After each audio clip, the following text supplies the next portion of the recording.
प्रिय लॉर्ड प्रश्न मान धन्यवाद हो प्रश्न केते अनुग्रह कले आज आपण निकट में आ गोटे शिक्षा नहीं आसवा सुजोग देते से ईश्वर को धन्यवाद देवा सहित मु समस्त मोर प्रिय लॉर्ड जन प्रिय लॉर्ड आज शिक्षा हूँ जे मु देखु देखु देखिली जे तेल उपरे शिक्षा एवं तेल उपरे शिक्षा को किए को प्रकार भाव से शिक्षा दौरान ता तो मु जाने ना मुझे मात्र बाइबल जानी अच्छी जे जीशु जिते पृथ्वी थिले सेते बेले पीड़ित मान को सुस्थ करने पठेले तो गले से शिष्य माने मार्क 6:13 पदरे से माने तैल लगे सुस्थ कले एवं जाकुब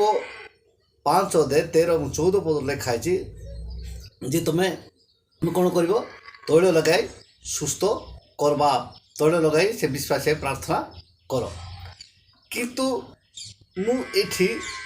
जे से माने निजे तेल नहीं जाइथिले ना लोक माने तेल धरिकी आसी से तेल उपरे मु अनुध्यान करुली एवं सेठू मु पाइबा माने देखा पाइली जे विश्वासी माने तेल देउथिले जहाँकि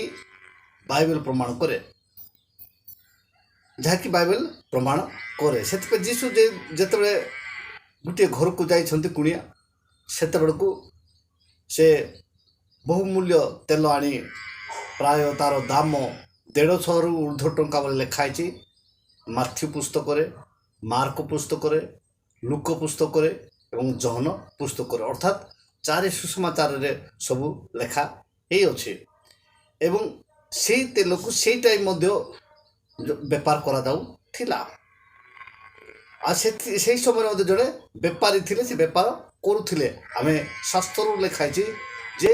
जड़े इस्कारित जिहुदा जितेबले जीशुकर पाद प्रक्षालन करने पानी दि जाए ना से समय जड़े भौणी जा जीशुकर पाद को जो प्रक्षालन कर तेल एवं तार अश्रु सेत बेलू इस्कारित जिहुदा कहते जो तेल आनी से तेल 150 ऊर्ध्व टंकार विक्रय करके दरिद्र मान को दान दि जाई था से आम देखुचु जे तेल बेपारी आगुरी थिले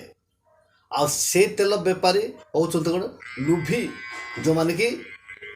इस्कारित जिहुदा भलिया जो सेवक जाक अच्छा शास्त्र कौन सी प्रकार लिखा जाए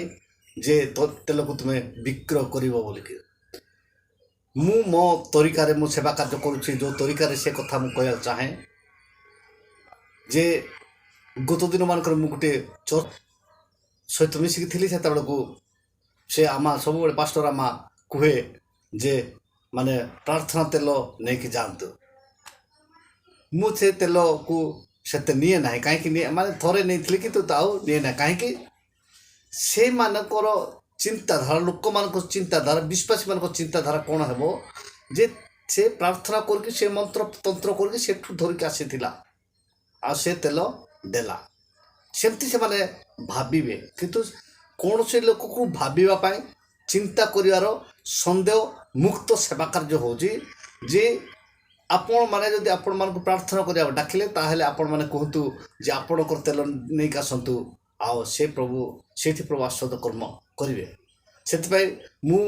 जे जदि मते कहती मु कहे जे आपण तेल कम रेट रो हो कम पैसा गोटे धरिक आसतु मु प्रार्थना करदेवी आओ से माने दे दिए प्रभु से तेल माध्यम आस्वाद कर्म करी आसुछंती एवं जीशु गोटे जिस कहले जे मु जहाँ जहाँ कर अधिक महत् कर्म कर अधिक महत् कर्म कर बोल कि ये अधिक महत् कर्म करने विषय मु भल जानी जीशु मो दे करेंगे आसुँच से जो स्थान जदि दूर मत फोन आसला ताहले मु कहूँ जे पानी नियो पीवा पानी सफा पानी जो पानी तुम पीऊच से ग्लास रे नियो एवं मु प्रार्थना कर दूची आ से पानी पीओ आ से सुस्थ हेब आउ अनेक लोक माने सुस्थता पाई एवं पाई आसुछंती आउ ए प्रकार भाव ଈଶ୍ୱରଙ୍କ ସେବା କାର୍ଯ୍ୟ ଚାଲିଅଛି ମୋର ଜୀବନ। କିନ୍ତୁ ମୁଁ ଏଠି ଦେଖୁଛି ଯେ ଯୀଶୁ ମଧ୍ୟ ଗୋଟେ ଘରକୁ ଯାଇଛନ୍ତି, ଆଉ ସେଠି ତେଲ ଲଗାଇ ଦେଇନାହାନ୍ତି। ଯୀଶୁ କହୁଛନ୍ତି ଯେ ମୋତେ ଲଗାଇବା ପାଇଁ ତେଲ ଦେଇନ ବା ତେଲ ଲଗାଇ ଦେଇନାହଁ। ଆଉ ସେଥିପାଇଁ ଏଇ ଭଉଣୀ ମୋତେ ତେଲ ଲଗାଇଦେଲେ। ସେଥିପାଇଁ ଏଥିରୁ ମୁଁ ଅନୁସନ୍ଧାନ ବା ଅନୁଧ୍ୟାନ କରୁଅଛି ଯେ ବିଶ୍ୱାସୀମାନେ ତେଲ ଆଣୁଥିଲେ ଏବଂ ଦେଉଥିଲେ, ଆଉ ସେ ତେଲ ଉପରେ ହିଁ ସେବକମାନେ ପ୍ରାର୍ଥନା କରିକି ସେମାନଙ୍କୁ ଦେଉଥିଲେ ଯାହା ଭାବୁଛି। କିନ୍ତୁ ଏ ବେପାର କରିବା ଲୋକମାନଙ୍କୁ ବିଷୟ ମୁଁ ଉଲ୍ଲେଖ ହେଇଥିବାର ପାଇନାହିଁ, କିମ୍ବା କୌଣସି ଜାଗାରେ ଲେଖା ହୋଇଥିବାର ମୁଁ ଆଜି ପର୍ଯ୍ୟନ୍ତ ପାଇନାହିଁ। ସେଥିପାଇଁ ଯେଉଁ ଭାଇମାନେ ପାଇଥିବେ ପାଉଛନ୍ତି ତାହେଲେ ମୋତେ ନିହାତି ଆପଣମାନେ ଜଣାଇବେ। ସେଥିପାଇଁ ଆଜିର ଶିକ୍ଷା ଉପରେ ପ୍ରଥମେ ଆମ ପ୍ରତ୍ୟେକଙ୍କୁ ଆଶୀର୍ବାଦ କରନ୍ତୁ ଏବଂ ଆପଣମାନେ ସନ୍ଦେହ ବିହୀନ ସେବା କାର୍ଯ୍ୟ କରନ୍ତୁ, ଯେଉଁଟାକି ନାଇଁ ସେ ପାଷ୍ଟର ସେଠି ପ୍ରାର୍ଥନା କରିକି କ'ଣ କରିକି ଆଣିଥିଲେ, ମନ୍ତ୍ରତନ୍ତ୍ର କରିକି ଆଣିଥିଲେ। ସେ ଅନେକ ଲୋକମାନେ ପ୍ରାର୍ଥନା ସବୁ ବିଷୟ ଜାଣିନାହାନ୍ତି। ପ୍ରାର୍ଥନା ମାନେ କ'ଣ ସେ ଜାଣିନାହାନ୍ତି। ଝାଡ଼ିଦେବା ଫୁକିଦେବା ଜାଣିଛନ୍ତି। ଆଜ୍ଞା ଆମର ଏ ଅସୁବିଧା ହେଲେ ଝାଡ଼ି ଦିଅ, ଆଜ୍ଞା ଆମର ଏମିତି ହେଲା ଫୁକି ଦିଅ, ଏଇ ଜାଣିଛନ୍ତି। ଫୁକିବା ଝାଡ଼ିବା ଜାଣିଛନ୍ତି, କିନ୍ତୁ ପ୍ରାର୍ଥନା ଶବ୍ଦ ଜାଣିନାହାନ୍ତି ବା ପ୍ରାର୍ଥନା କ'ଣ ସେମାନେ ଜାଣିନାହାନ୍ତି। ସେଥିପାଇଁ ତାଙ୍କେ କ'ଣ ଭାବିବେ ଯେ ହଁ ସେ କ'ଣ ଗୋଟେ ମନ୍ତ୍ରତନ୍ତ୍ର କରିକି ସେ ଫୁକାଫୁକି ଝାଡ଼େ, ମାନେ ସେ ନିଜେ ତିଆରି କରିକି ଆଣିଥିଲେ, କେଉଁ ତେଲ କିଏ ଜାଣିଛି। ସେମିତି ସନ୍ଦେହ ନ ରହିବା ପାଇଁ ଆପଣମାନେ ଈଶ୍ୱରଙ୍କ ସ୍ୱଚ୍ଛ ସେବା କାର୍ଯ୍ୟ କରୁଛନ୍ତି, ତାହେଲେ ଆପଣ ନିଜେ କୁହନ୍ତୁ ବିଶ୍ୱାସୀମାନଙ୍କୁ ନିଜର ତେଲ ଧରିକି ଆସନ୍ତୁ ଏବଂ ପ୍ରାର୍ଥନା କରିଦିଅନ୍ତୁ। ପ୍ରଭୁ ଆଶ୍ଚର୍ଯ୍ୟ ଭାବରେ ଆଶୀର୍ବାଦ କରିବେ। ଆଜିର ଶିକ୍ଷା ଉପରେ ଆମ ପ୍ରତ୍ୟେକଙ୍କୁ ଆଶୀର୍ବାଦ କରନ୍ତୁ। ରହିଲି, ନମସ୍କାର, ପ୍ରେଜ୍ ଦ ଲର୍ଡ।